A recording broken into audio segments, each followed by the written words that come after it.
In football, a lot of the times we talk about having a this play mentality, focusing on the now and not worrying and dwelling on the past and letting it affect the future. Giving a little bit of background into the Bible story that I'm going to be talking about today, in Exodus 1 through 14, the Israelites, this is about the Israelites who were enslaved in Egypt for over 400 years. God parted the Red Sea to free them from Pharaoh's control. This allowed the Israelites to witness firsthand God's power and his faithfulness to them.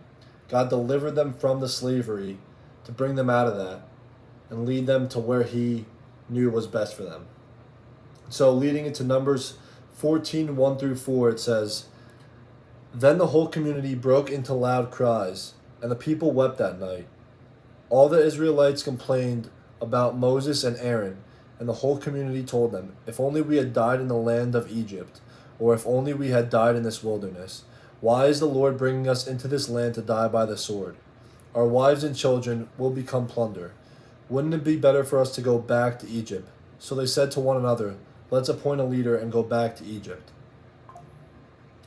This is an example of the Israelites struggling to let go of the past.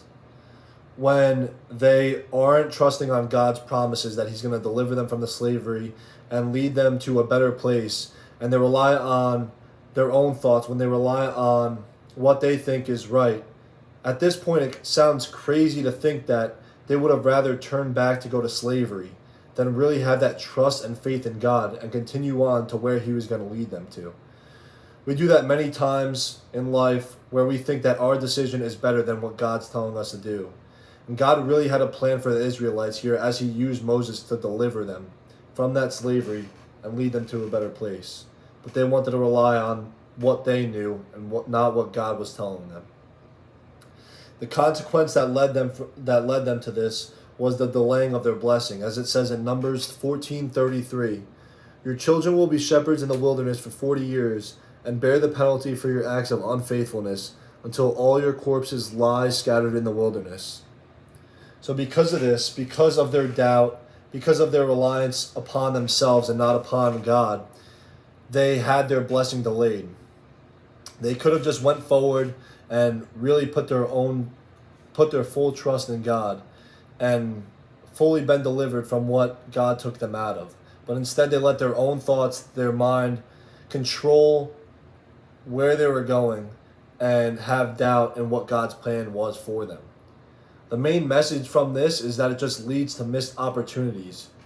Even when connecting this back to sports, as I mentioned from the beginning, the biggest thing in football that you can't do is think about the past. The only thing that's going to do is let it affect your future. If I go out and have a bad play and dwell on that as a center, as a guard, as an offensive lineman, if I dwell on that, the next play, what's going to happen? Something bad's probably going to happen again. That's another opportunity that I missed.